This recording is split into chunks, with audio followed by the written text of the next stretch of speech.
I'll get started here in a few. Y'all want to grab some water, get settled in, clear the space. Be a good time.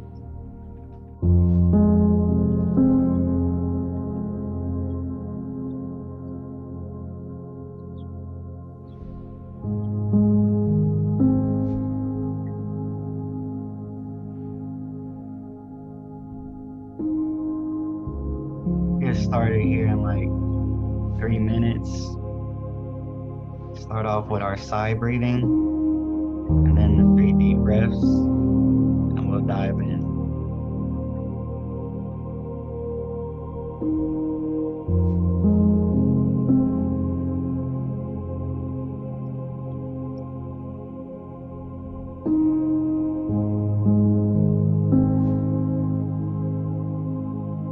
Today we'll just be going over a process of acting from the heart. And I would ask if y'all have a pen and paper or pencil and paper to have that with you today. Because by the end of the presentation, I'll give you a couple of journal prompts to help you act more from the heart and bring awareness to the area for more internal guidance, or your external guidance, I guess.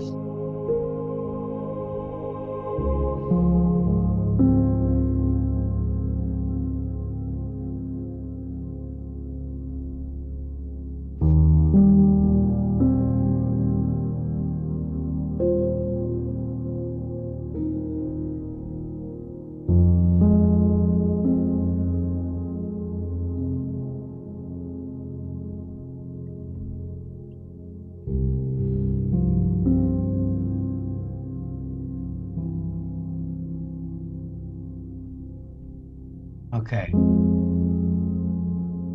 let's get started with 3 minutes of sigh breathing. If you don't know, it's just inhaling and then on the exhale, a sigh, so something like this. And if you want to tone it up a little bit more or a little bit less just to find your rhythm, because this is what we're doing, is trying to find a rhythm to release weight off the heart. And once you find that rhythm, you stick with it. So let's begin with that. I'll go ahead and mute myself today because I want to tone it up a bit more and I don't want to disturb anybody else's sighs. So I will let y'all know when the 3-minute mark is up and we can start now.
take a deep inhale, as much as you can fill up your lungs. Don't overdo it.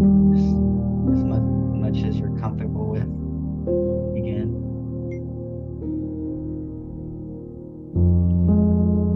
Now exhale slowly.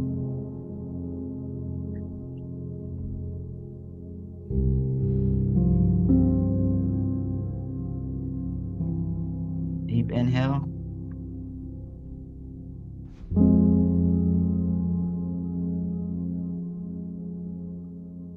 Release slowly. Drop your shoulders.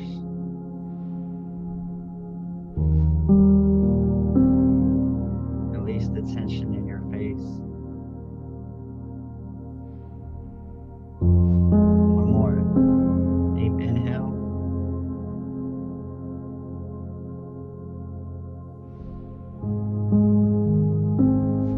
Release.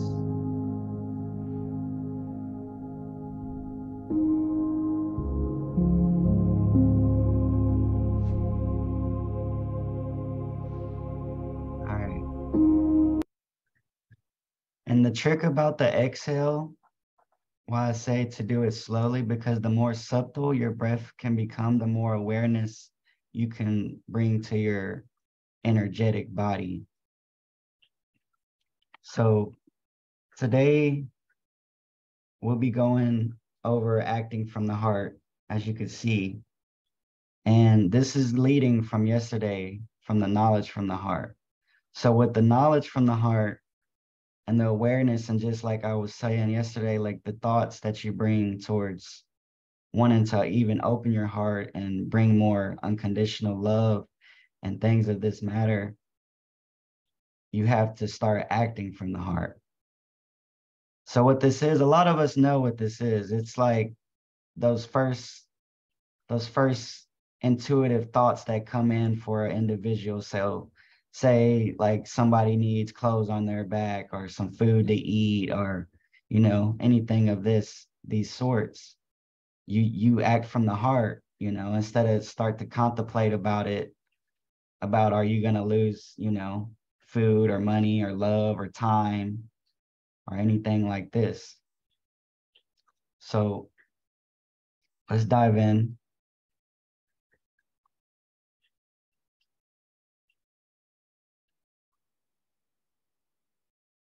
So acting from the heart has a different nature. It responds to what is actually happening, not what you fear could happen. It can only emerge when you are not feeling fearful. So when you get rid of the fear, the heart somehow opens up in a whole new way. You see like a whole new perception. It's almost like you become a kid again. Not in the childish matter, but of how you see the world, or how you see what's around you in the physicality of the realm.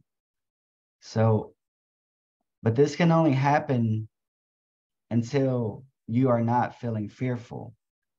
So this is why I said to bring your paper and pen today, because at the end of this, I'll give you a couple journal prompts to ask yourself, and not only ask yourself, but answer yourself about how your heart's feeling, what your heart's saying, how to get away from the fearfulness of thought and vibration and things like this.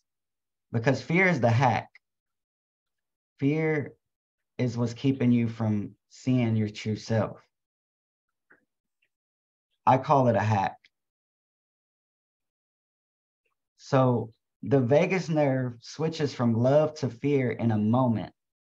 It has a hair trigger for a reason. It is the last difference from the defense for the unexpected. Defense, sorry. So the vagus nerve is dealt with the breathing. So when you start getting, that's why I said take it slow on the exhale, because the more it's subtle and slow, the more you're in control of your system. The more fast and paranoid and get into the maze of the thoughts, the more your breathing becomes, faster, and you start to become fearful and things like this, because of the constant thoughts of fear are messing with your vagus nerve. So like it says here, it switches from love to fear in a moment. And this all depends on how you're programming your, like I was saying yesterday, in the lymphatic system, the waters within you. That's 72% of your organism. So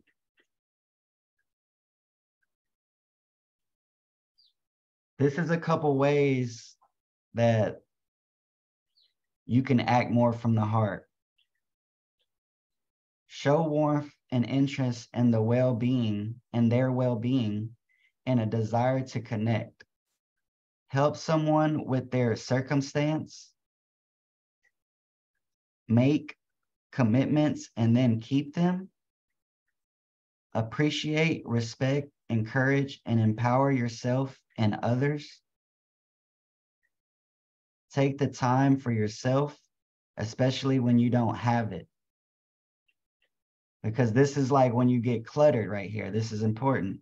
When you feel like you got to do this and do that and do something for somebody else, or if I don't do this in time, you see? So it's like you start to get into that thought pattern of maze. I call it a maze.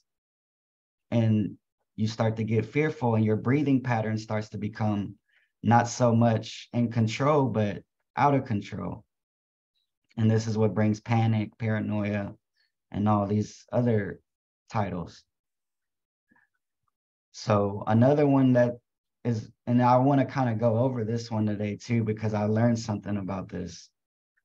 Listen. I mean, really listen. It's what caring human beings do. So, and not only with just individuals, but everything and anything, and even silence. Because what I realized today, before I came into this presentation, I always, I clear the space, I set an intention, and then I breathe, right?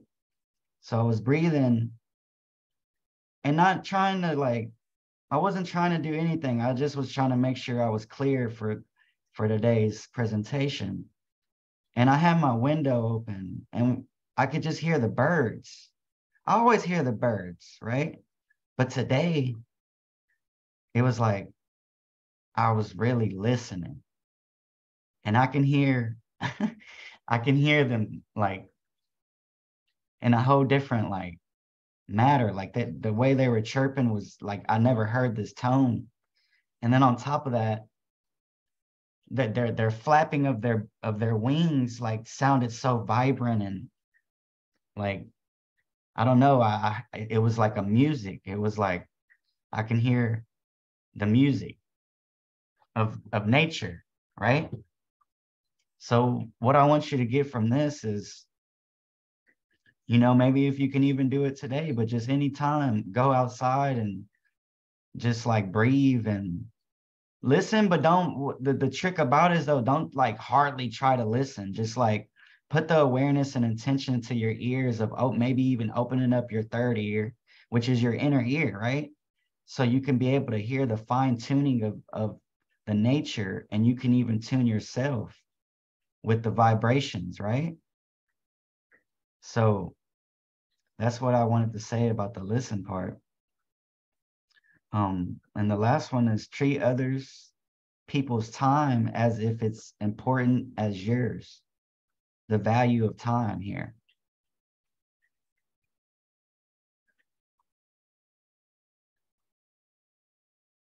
Here's some quotes.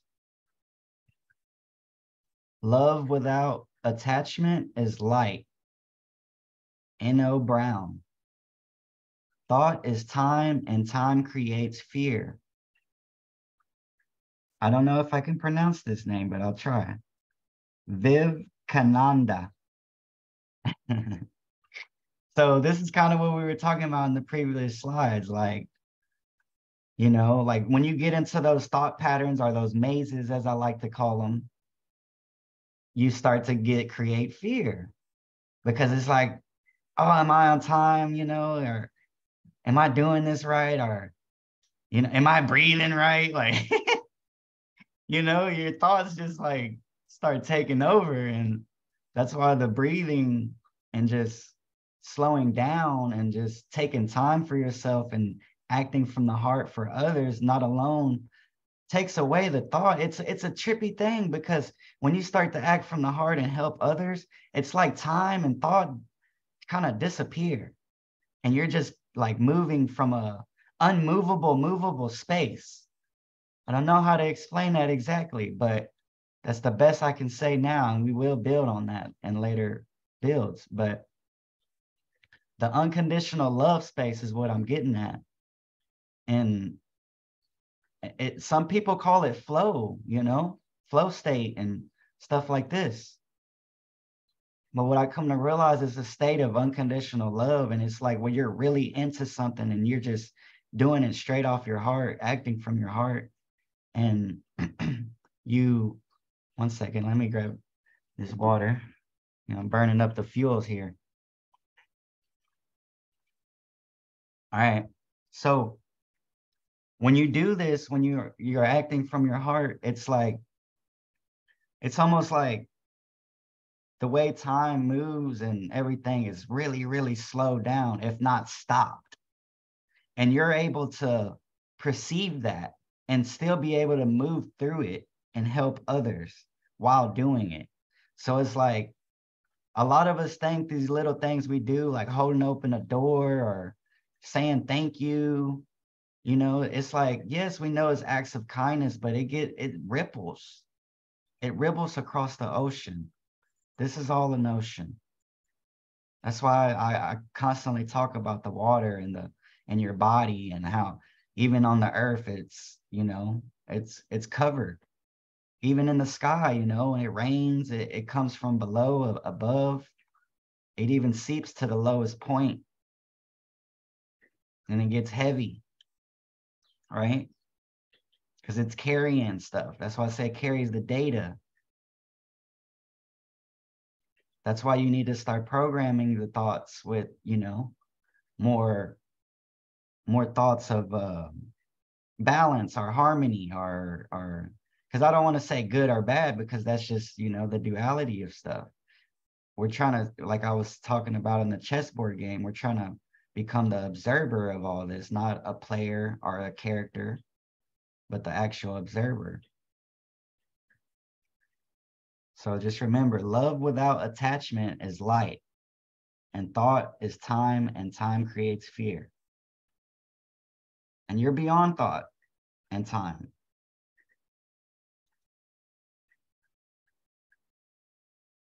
So, as when you act from the heart, you are automatically acting from a place of observation. It leads right into it. It's perfect. As to act according to the guidance of the heart, you must be listening to it. That's that listening thing that I was talking about. And it's always talking to you. It's the beat.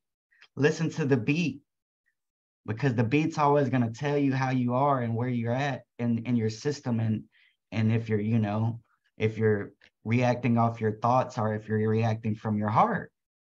Okay.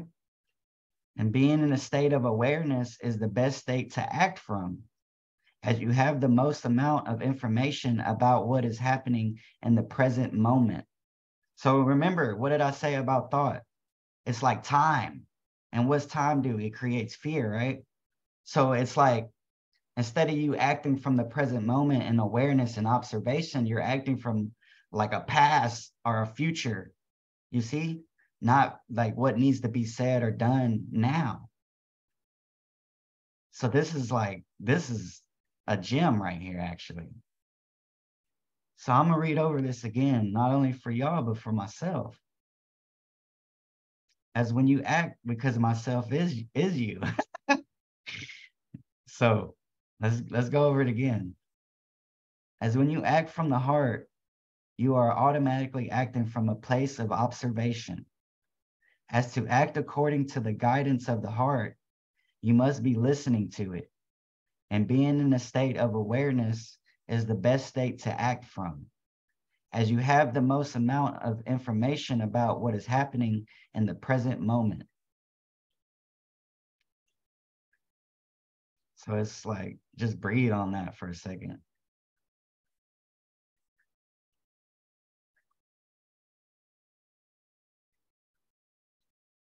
Because we always talk about, being in the now, living in the now. How can we do that? By listening to the heart. And how do we listen to the heart? We tune in, literally, in. We have to tune in. We have to be able to kind of shut out the external outside world and go to the internal world and hear that beat. And then from that beat, just we're at observation now. And from that observation, we have guidance. Because the heart's beat is telling us, all right, if it's beating too fast, all right, we're too much in our head. We're too much, in a paranoid state of mind, our heart.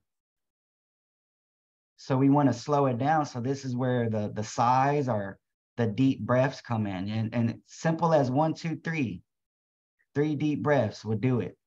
That's why we always do the 3 deep breaths and we dive in. Because somehow it slows down the mind. I'm trying to still learn the science. It's to do with the, the beta and gamma waves of the brain. But we'll build on that. Like I said, this is infinite. We'll learn. We're in a university in this universe, right? So take in what resonates and leave what doesn't. And just, being in a state to act from as you have the most amount of information about what is happening in the present moment. Don't get too much in your head, because what's that do? It takes you into the past and future, which sometimes can, it can be useful, but we learn a lot of the times it gets us stressed. So we need to kind of tune back into the heart. And you could do this throughout the day, 3 minutes a day, 5 minutes a day, however you're comfortable with your time. But remember, the time you're beyond time. So that's what I'm trying to get to here. And once you get to that space, you'll realize that you don't have to start thinking about what to do. Instead, you'll act from your heart. And this is like you almost in control of time, but that's beyond what we're going to go over today.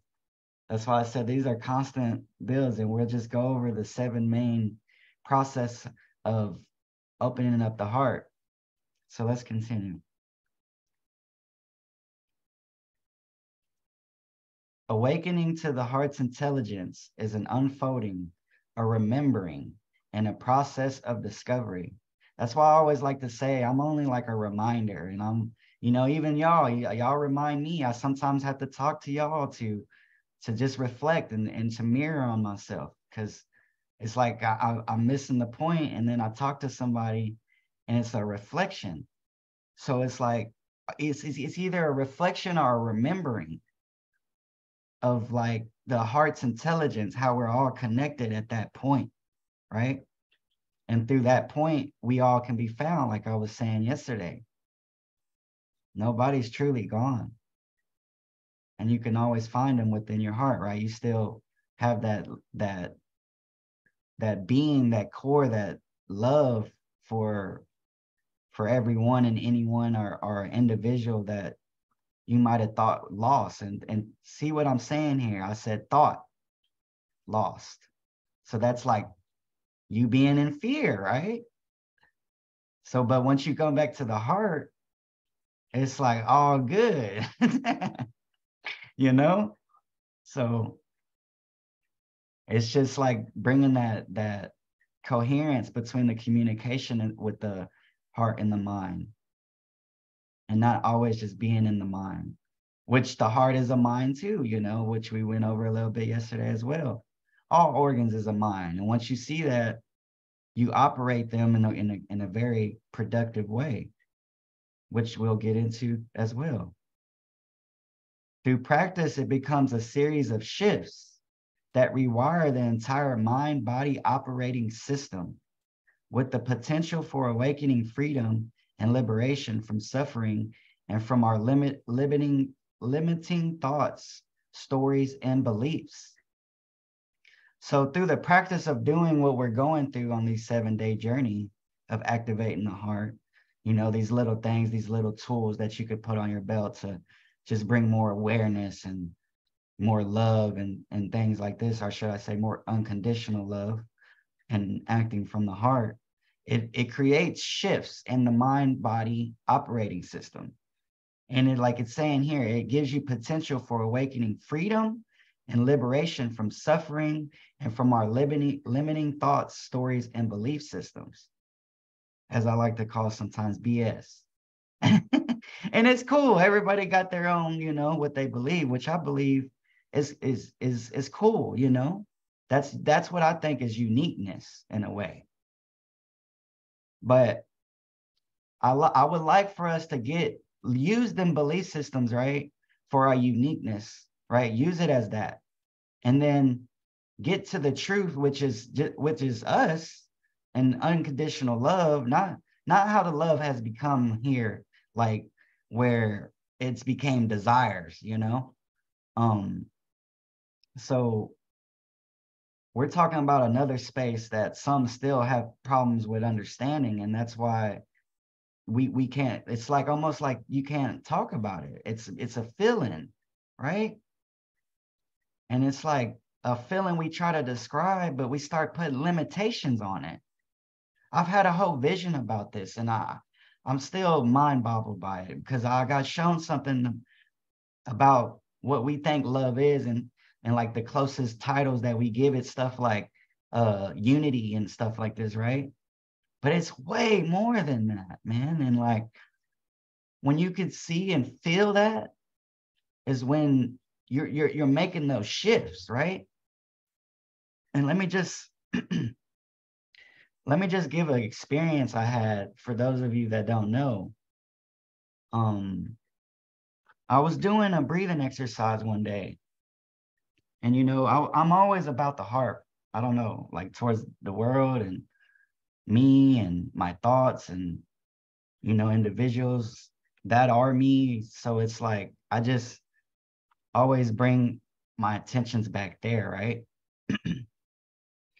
And I was doing this breathing, and this is when I realized, because before this, I already realized that time was like almost like an illusion, right?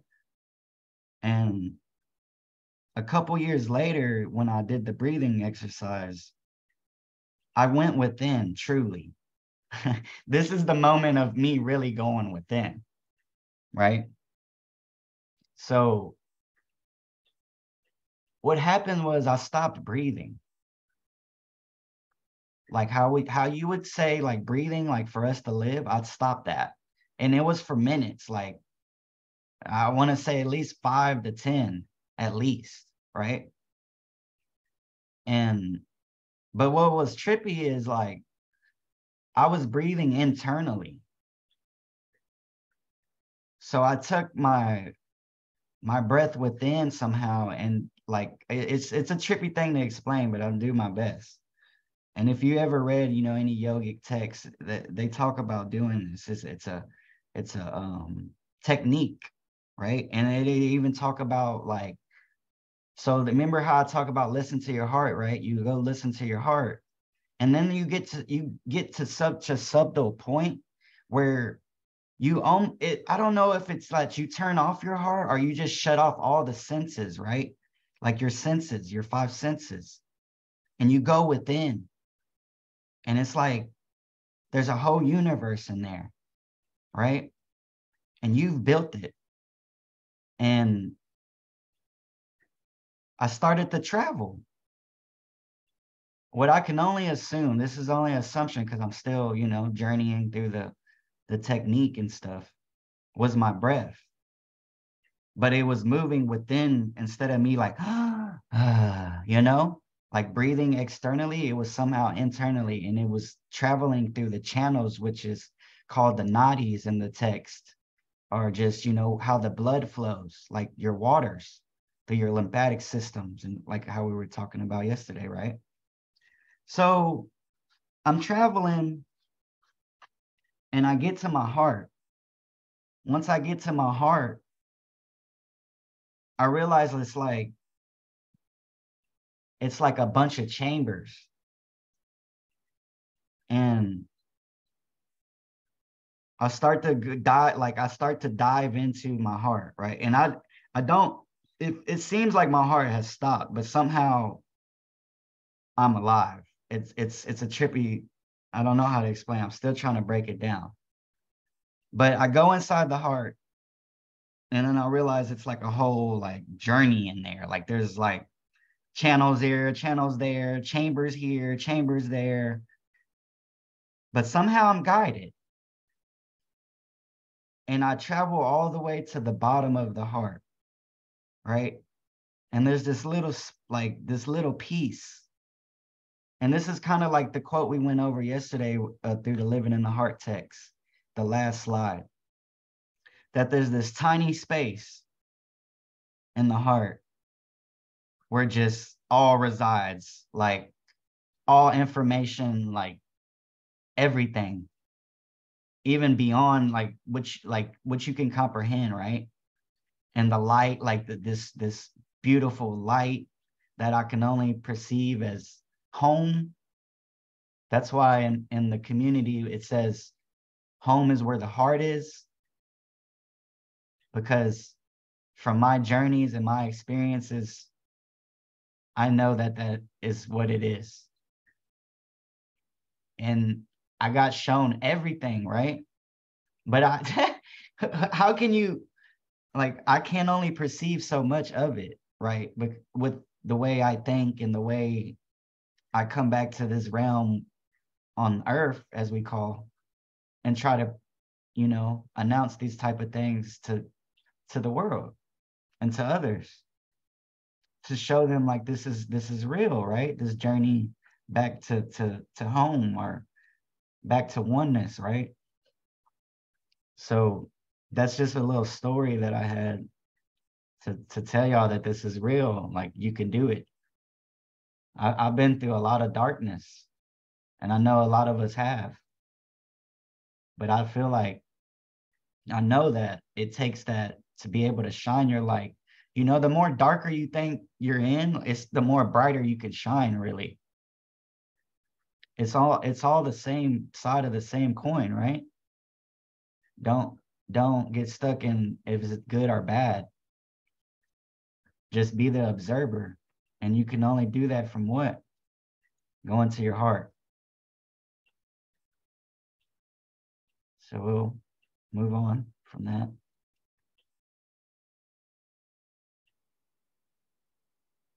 So many mystics, philosophers, and ancient medicine disciplines view the heart's the seat of the soul, or the supreme self, a source of great intuition and wisdom.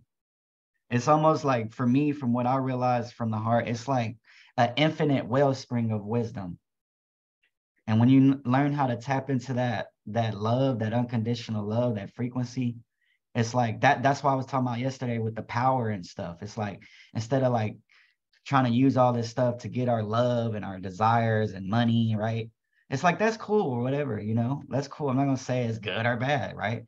But I'm saying is, like, when you use this stuff from like your heart and just unconditional and acting from the heart, there's an infinite wellspring. You'll feel so abundant, right? And it's beyond money. It's like all of that plus source plus more, It's like, that's why I call it the infinite wellspring. It's like everything. And you can always go. You have it right now. Like, it's nothing that you don't have. Just go to that place, I'm telling you. And when you learn how to just go to that place when you want, and when you're trying to manifest and all that stuff, like, you'll start to realize real synchronicities beyond these, like the ones you've been seeing. They'll become deeper, like a deeper sense. Like I was saying, the way the ancients and the ancestors communicate to us now is through that, the synchronicities. But we can get to the point where we actually are like, we're with them. They're one with us. They already are, but we're like aware of it now. And we can communicate through the wisdom of what? The heart to them, because where do we all reside? There. Who's already been through these paths? Who's already, journeyed? Our ancestors. This is how we stay in tune. This is how we don't separate, we don't divide. But we have been taught this, and we think that when we die and stuff like that, when they die, they're gone and all this and all that, right? This is what we need to flip. This is actually what we're doing here, is flipping your toroidal field. Because when you come through the womb, it's like you get flipped inside out, literally. So it's almost like going back to the oneness, and it's just at least bringing awareness to it. Because it's like, if you don't want to necessarily ascend back to that yet, you still want to do your little thing here, just bring awareness of that, bring your toroidal field back in a harmonic or, imbalance, wholeness, state of view, point of view, or vibration, So the yogic tradition refers to the spiritual heart as Hridaya. I think that's how you say that. Hridaya. Hridaya.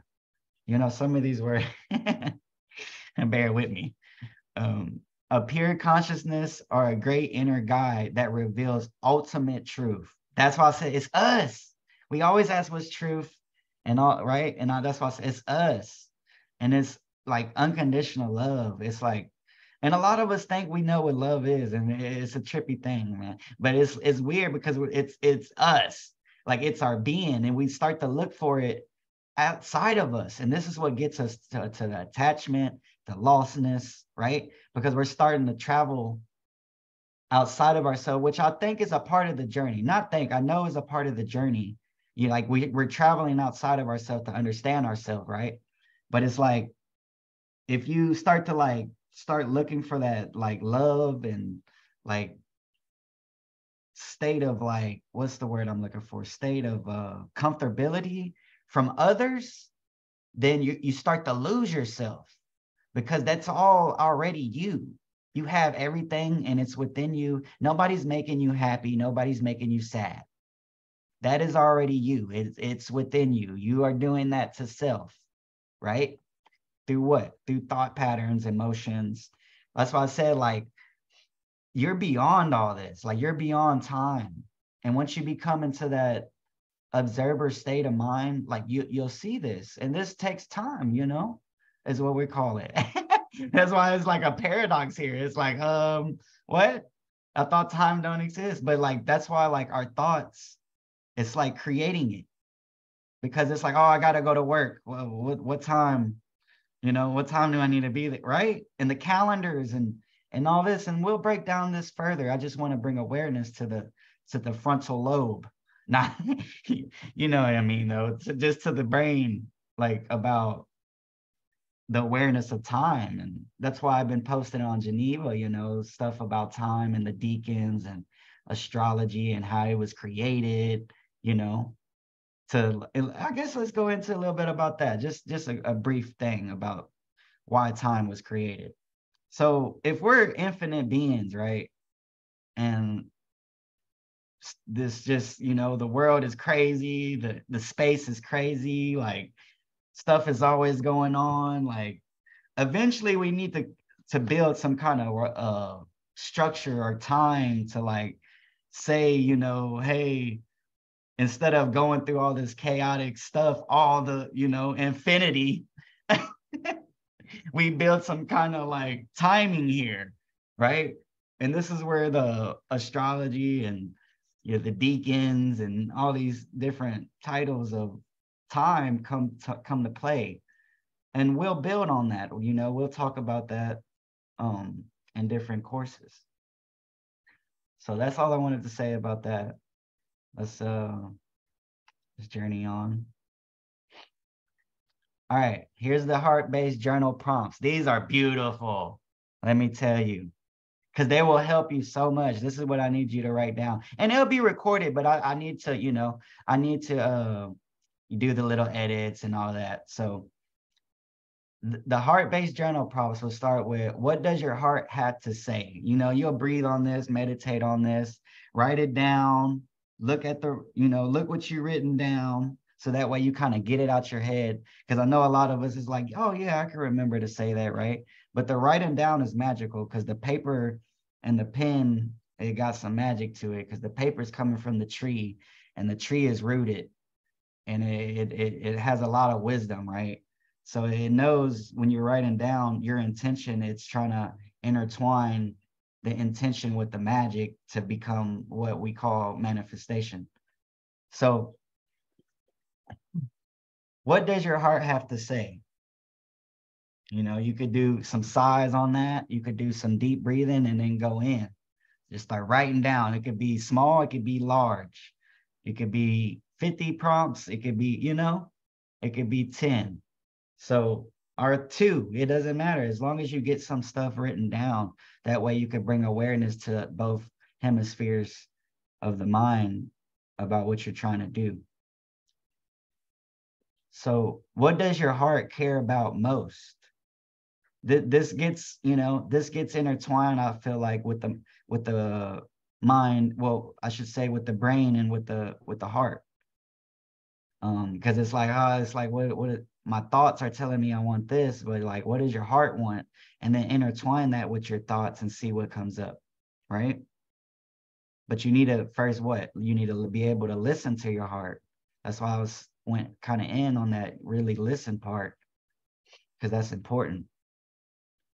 It's like being able to hear your body, actually, instead of like being all in your head. Your head is a part of your body, right? But somehow we separated them. So that's what we're trying to get that back, like the communication between, not that it's not there, it's just we're trying to bring more awareness, I should say, to the communication between the heart and the mind, or in the brain, because they're all minds in my opinion, like the organs. Identify one's lifestyle change. Hold on, let me read that over. Identify one's lifestyle change you can make to move closer to what matters to you. So start doing, start writing down what you could do to bring yourself closer to what you're actually trying to do from this prompt. What does your heart care about most? So you start putting things in your environment to get to that point. You actually start using action, right? So you moved it out of your head, right? The ideas from what you wrote down, the actual questions that you're asking yourself. And then the paper is not only like I said, bringing out some magic somehow, but it's pushing you to do something. So that pushing you part is the part where you actually gotta, like, that's all on you. Like I said yesterday, it's up to you whether you get to experience it or not, because it takes the action. So you're going to identify one's lifestyle change you can make to move closer to what matters to you. So whether this is your eating, your bad habits, exercising, little affirmations you could put around, where you're always at, which is most likely for a lot of us, our rooms. Like on my mirror, I love myself. I will, what did I say? What did I say? I will prosper. And then I said stuff like, I get to change my habits, instead of like, oh, I gotta change my habits, or I get to, and this makes it more fun. And another thing I have is, your rewards in life are an exact contribution to, no, let me read that over. Your rewards in life will be an exact proportion of your contribution and services. So that's like, however much you put out there, is how what you're gonna get back. So if you're really one of them people who like just trying to spread the love, kind of wake people up and just do these kind of work, because it's work, all this is work. This is why we're here. you kind of, and I'll get into that, but like soon as you start getting into that mind state, you know, you start thinking and stuff like that. It's like work. You always got to work, right? And it's not bad, it's not good, but it's like, it's just work, you know, whether it's we're doing work for government, work for self, work for others to help awaken in the unconditional love and things like this, you know. So I'll read over that one more time so you can just reflect. Your rewards in life will be an exact proportion of your contribution and services. All right, and last one. What happens when you follow the call of your heart and let it take the wheel? I want us to, you know, maybe at the end of this answer that question if you can. If not, I'll come back in the community when it happens, you know, when you actually let your heart take the wheel and you had some kind of experience. I would love to hear from each and every one of you what happened if you are willing to share. So, what happens when you follow the call of your heart and let it take the wheel? And that's all I have for today. I would like to thank everyone for showing up, all the ancestors and individuals on the live and the ones to come to watch the recording, because everybody is right on time. You know, this will travel between space and time. It's not like, oh, you had to be here at that moment. And you're right on time, like I said. And we'll always, like, you know, we'll re-advise on these things. Like we'll go over it like probably once or twice a year or something like that, just so we could build on it, re-advise it, and see how we came on our journeys. But yeah, I'd like to just give thanks again and then open up the mics if anybody wanted to say anything or just give gratitude or whatever. Let me do that. And you know, if you would like to speak, or if not, both as well. I still hear your silence. um, well, yeah, that's all I have for today. Does anybody have any questions? I don't have any questions, but this class is really hitting home for me right now. It's perfect, quote unquote, timing, because, you know, as you well know, I'm helping my friend out, and I've been doing a really good job of protecting myself, not letting things bother me, coming from the heart. And this was really challenging, dealing with my friend that is in super panic mode all the time, and I'm trying to help her, you know, be supportive, keep her calm and everything. So I'm seeing myself actually walk through this process with my heart while dealing with her. So again, this is like perfect timing. I think that's why I got emotional yesterday, because it's just reminding me. It's like reflection. Yeah, that's why I Yes. said it's like a reminder. And like what you're saying is like what you're doing is what? Acting from the heart. And it's bringing you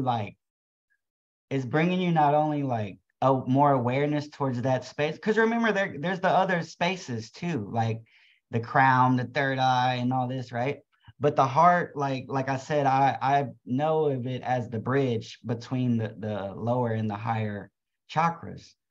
So when you start acting from the heart, you're not only bringing that awareness towards like acting from a space of like unconditional love, because you just know and your sense that it's the right thing to do, right? Because there's no right or wrong. So this is all experience for us. Like we're going through a universe or a university where we learn through mistakes and, you know, through triumphs. Like when we win, we learn through both. So like doing these acts of kindness and like that, I'm gonna go do one today. I don't know what I'm gonna do yet, but just from doing this thing today, like this presentation, and just you like reflecting, like you say, it brings me awareness to act more from that area. Because when we get in the head about stuff, it creates that fear, like I was saying. And if we can come from the unconditional love all the time, which is it's a challenge. But what happens is, like how you're saying, you're not letting stuff affect you, and these energies, these forces. What happens when you come from that space is that it can affect you. It's like a ricochet, right? It like comes and hits your field, and the field is like, what is that? Like, boom, like sends it off. It's like, that's not in my vibration, right? Mm-hmm. So that's what I was talking about yesterday about the power. Like that's original. Like that's not synthetic. That's not trying to use our power for desire or our protection or none of this, right? Because even like thinking, oh, like I need protection, which is the fear. So it's like kind of, and it's like this is a challenge. Yes, it's a work. We're always working. That's what I'm saying. Like it's not that it's a bad or good thing. It's just more of the realization and the awareness to how things give and take, and how things constantly are moving here. And we can see that through the ocean. We can see that through the seasons. We can see that through us. Even though a lot of us say, "Oh, I'll never change," or some verbal language like this. Because they don't see the change. But this is the awareness.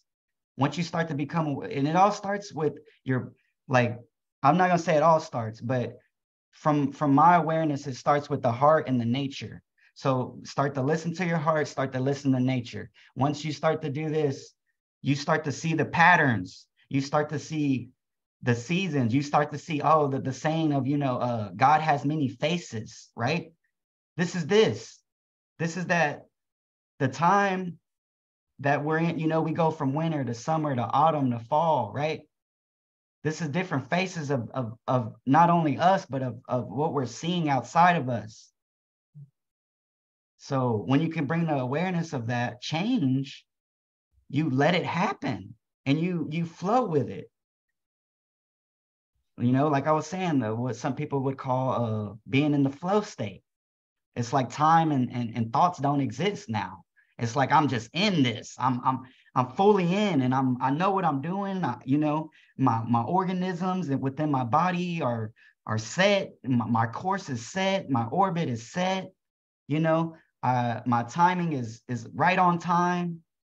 It's not like getting in the mind about it. Like it's just always right on time because you're in that state of awareness. And this, like I said, this is a challenge, but this is where we're going. And I love to do this with y'all. So Yeah, I think what I realized was I was doing a good job when I was with her, but what I realized is the energy that she was giving off to me was attached to me, and I didn't release it until I listened to you yesterday. So that's where them sighs come in. Yeah. And on top of that, we'll start learning, what we could, I don't know what you would call it, energetics, or we'll call it advanced energetics, because that's what I got a certificate in. So what we'll learn to start doing after this activation is cutting cords, because we're a part of a web here. And it's like the mother, like she's connected to all. So it's like a web, right? And all, even on down to the internet, what they call it, the World Wide Web, right? So it's like we have all these connections that a lot of us don't even are aware of what we're connected to. That's why I said, know all your affiliations, and where you're spending money, where this money's going, what you're eating, what you're drinking, this is just awareness. And it comes to this, and it doesn't become to where it's a job, because you're living at a space of unconditional love. And that's what, when you're at your heart, from what we read in the slides, is observance, right? Awareness. So like when you go to eat and you go to drink, or you go mess with a group of individuals, you'll be more aware of what to do in the present moment. So that's like a part of the journey here, is being able to get back to the now and like I was saying in today's presentation, in order to do, because everybody always talks about that, but nobody really says how to do it and gives us a formula or even an experience, really. So it's like, and some of us do, some of us, I'm not gonna say none of us do that, because there's plenty of people that got stuff written down, but who are those people? Who's reading these things? Who's applying these things, right? So this is where I come in and remind you that you actually have to do these things. These prompts right here are going to help you tremendously. These prompts right here are going to bring awareness to the heart. And is if my intuition is not mistaken, which it 99% of the times not, this should open up your heart activation right here. Once you be able to reflect and answer these questions. And then once you answer these questions and then you just kind of breathe, you just come back to self, man. It's the most beautiful thing. And then we'll build on this stuff. It's like, what do I do after this, right? And we'll journey together, man. We're here together, you know. We think we're separate, but like just go back to your heart and you'll find me there. So that's what I have for today. And thank you, Robin, for your insight on what you're going through, because sometimes it helps not only self but others who might be going through similar things and don't have anything to reflect on. So this can be their reflection or reminder for maybe a same journey that they might need a stepping stone to. This class is a gem, honey. Thank you. Of course. I will be seeing y'all tomorrow. Tomorrow, let's see what we have tomorrow. Let me stop the share.